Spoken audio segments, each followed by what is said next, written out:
is het belangrijk om het paard eerst te borstelen?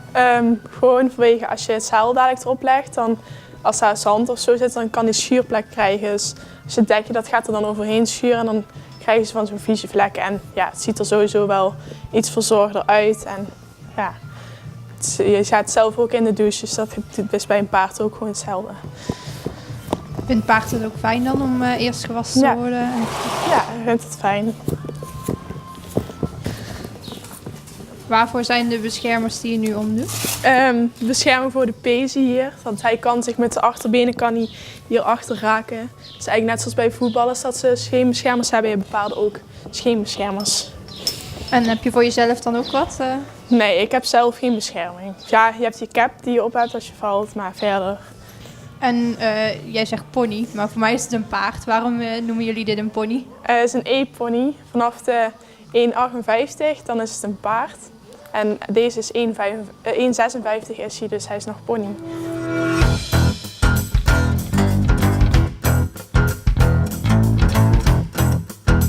En hoe lang doe je deze sport al? 8 jaar. En waarom heb je besloten om daarmee te beginnen? Mijn buren hadden altijd paarden en ponies. Ze zat daar wel eens af en toe op het paard en dan mocht ze dan een keer meer rondstappen. En later is het eigenlijk steeds meer gegaan van manegepony naar een eigen pony. Vanaf mijn 7e mocht ik eigen gaan rijden en toen ben ik op de manege begonnen in Hermkeshof. Daar heb ik 4 jaar gereden. En daarna ben ik naar een zorgpony gegaan, daar heb ik 2 jaar gereden. En ja, nou, sinds 2 jaar heb ik een eigen pony. Lot was altijd heel met dieren. Alles wat met dieren te maken was, daar was ze eigenlijk super mee. Omgang met dieren was echt een ding. Of het nou een hond of een kat of een paard of een koe, dat maakte allemaal niet uit. Lot was als klein meisje altijd buiten. Tussen de dieren. We hadden kippen, konijnen, honden. En dan bij de buren. Aan de ene kant hadden we de koeien en aan de andere kant hadden we de paarden. En dat was wel haar dingetje, ja, de paarden.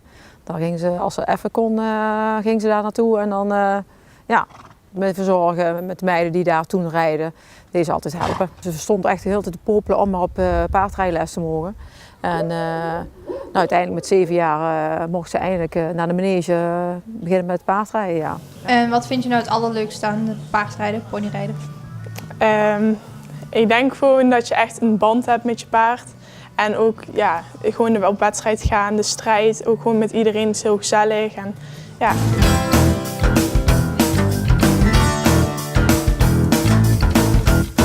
En doe je naast het paardrijden, ga je ook nog naar school? Of? Ja, ik ga naar school.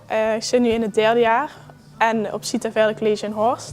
En verder werk ik hier op deze afdeling, dus ja. En hoe vindt u het dat ze het combineert met school en met werk thuis? Ja, nou goed, dat hadden we ook wel toen bij een eigen pony. Van ja, dat moet natuurlijk wel kunnen. Hè. De opleiding gaat natuurlijk voor. Maar goed, ze deden het gewoon heel super. Ze is zelfs van een niveau hoger gegaan op school, van basis naar kader. Dus dat was helemaal top. En ja goed, ze moeten er wel wat voor doen. Maar jawel, dat wil ze ook wel. Hoe vind je dat Lotte het doet op een paard? Goed. Lotte die is een fanatieke Amazone. Ze is zelf heel getalenteerd en eigenlijk doet ze alles van nature al heel makkelijk. En ze is super fanatiek en dat kun je zien en dat komt echt wel ten goede met haar paarden en de paarden die ze hier ook bij ons rijdt. Dus, Is er nou een speciale omgang die je moet hebben voor met het paard om te kunnen gaan? Of? Zelf heel rustig blijven en gewoon niet helemaal heel boos naar hem toe komen en een hele snelle reactie, gewoon alles rustig aandoen. Dan voelt hij zich ook veilig en een beetje aaien, zodat hij weet dat het goed is, zeg maar. En buiten het paardrijden en het werken om, hoe zie jij Lotte? Vrolijke meid, fanatiek en gewoon hoe zij met haar paarden en hier omgaat, dat is altijd vol enthousiasme en getalenteerd meisje.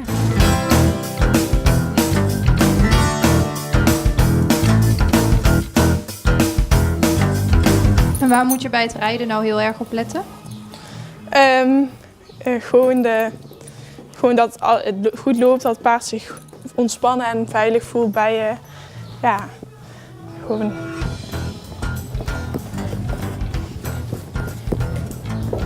En hoe is als buiten het paardrijden om gewoon binnen de familie? Een grote kwebbelkous, de echte kwebbelt heel wat af bij ons. Mijn zoon wordt er af en toe tureluur van. Maar goed, dat is wel altijd gezellig. Dat wel. Hoeveel tijd gaat erin in zitten om een pony te houden eigenlijk? Ja goed, iedere dag is het toch het voeren en dan we zijn buiten, de stallen schoonmaken. En dan van de 7 dagen rijdt ze toch zeker 5 dagen rijdt ze pony. Ja, dan heb je de wedstrijden, dus je moet zorgen dat die gewassen wordt. Je tuig moet je allemaal poetsen. En dan de wedstrijd zelf, dat zit ook wel een paar uurtjes op de wedstrijd. Dus gemiddeld in de week denk ik toch wel gauw 20 uur toch wel mee bezig is. En doe je ook wedstrijden? Ja, hij springt nu in de klasse M. Je hebt de klasse B is beginners en dan de licht en dan M is midden. En verder heb ik eerst met hem gedressuurd, maar daar ben ik mee gestopt omdat mijn passie echt bij het springen ligt. Hij heeft ook 2 crossjes gelopen, eventing. Ja, dat vindt hij ook leuk, maar bij mij ligt het echt bij het springen. Ze is natuurlijk jong nog en ze heeft nog veel dingetjes die ze nog kan leren, maar haar basis is gewoon heel goed. En als Lotte zich zo door blijft ontwikkelen, dan komt het met haar wel goed. Het is een E-pony en Lotte die kan er nu nog sowieso nog op tot haar 18e mag ze nog rijden bij de ponies. En dan moet ze de overstap maken naar de paarden. En ja, dan kan ze wel wat hoger springen, maar voor de ponies is er op een gegeven moment wel een limiet, wat wel en niet meer kan.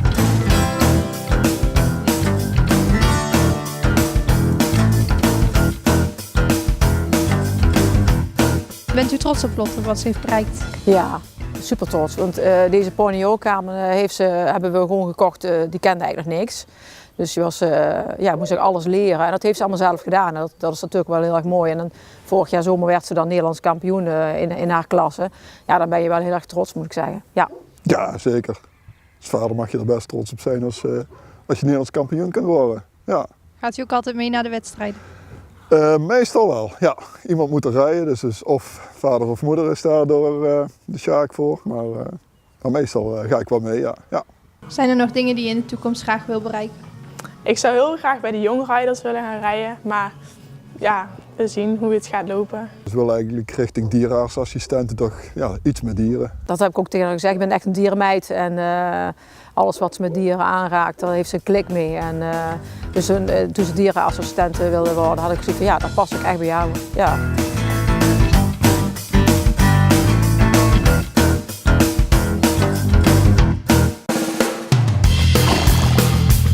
Ik ga een poging wagen om paard te rijden. Ja, ik heb te zeggen hoe ik erop moet gaan hoor.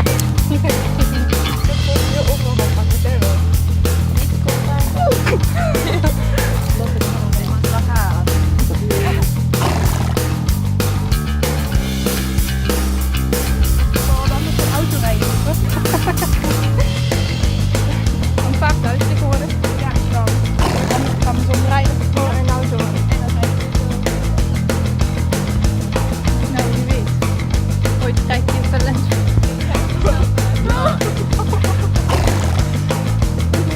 Oké, nou nog een keer. Nog een keer? Klein stukje. Doe maar. Slot op longeerlijn korten, Lotte. Ja. Goed zo. En weer stappen. Goed zo. Ja, super. Hoogtevrees blijft. Uit de beugel en dan gewoon hop, je andere been eroverheen. Ja, en dan gewoon nog aflaten. Ja, ja.